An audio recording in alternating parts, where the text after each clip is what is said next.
ZDTech. 3 minutes pour tout comprendre. Bonjour et bienvenue dans le ZDTech. Je m'appelle Marine Loust et aujourd'hui, je vous parle de l'iPod, de ses débuts glorieux dans les années 2000 à sa fin annoncée il y a quelques jours.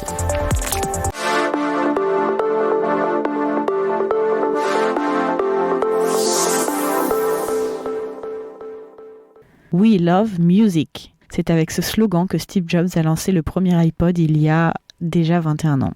Mais le monde a bien changé et l'iPod semble aujourd'hui anachronique. Si dépassé en fait, qu'Apple a décidé de ne plus le fabriquer. Lorsque les stocks seront écoulés, l'iPod ne sera plus. RIP. Pourtant, en 2001, c'était une petite révolution. Après les Walkman, Discman et autres baladeurs MP3, des objets que les moins de 20 ans ne peuvent pas connaître, l'iPod permettait de transporter toute sa musique dans sa poche. Oui, toute sa musique. Alors oui, vous allez me dire que 5 gigas, ça paraît dérisoire. Mais à l'époque, cela représentait 1000 chansons, soit effectivement toute votre bibliothèque musicale dans votre poche, selon la promesse de la marque. Exit donc les compilations maison. Vous savez, ces fameuses mixtapes que l'on s'échangeait. Exit aussi les mallettes pleines de CD, pas très pratiques pour se balader. L'arrivée de l'iPod, c'est aussi l'arrivée d'iTunes. Et avec lui, la possibilité d'acheter ses titres en numérique. Plus besoin d'aller chez le disquaire pour acheter son CD et ensuite le transférer vers son baladeur en passant par l'ordinateur. On assiste au début de la musique dématérialisée. Pour reprendre les mots de Steve Jobs, Apple a révolutionné l'industrie musicale. Fin 2007, l'iPod devient tactile. Pour imiter le nouveau-né d'Apple, l'iPhone, sorti au début de l'année.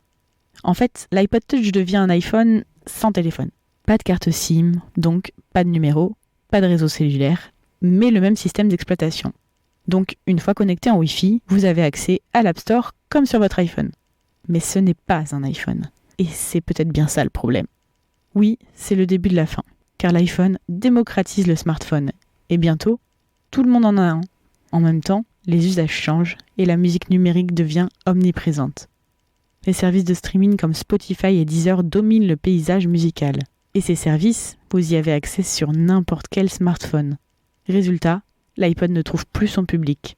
Et Apple renouvelle de moins en moins sa gamme, jusqu'à programmer sa fin. L'annonce de cette mort relancera peut-être les ventes de cet appareil iconique. Un dernier sursaut avant l'extinction ? Et voilà, on a fait le tour du sujet. Pour en savoir plus, rendez-vous sur zdnet.fr. Et retrouvez tous les jours un nouvel épisode du ZDTech sur vos plateformes de podcast favorites. ZDTech. 3 minutes pour tout comprendre.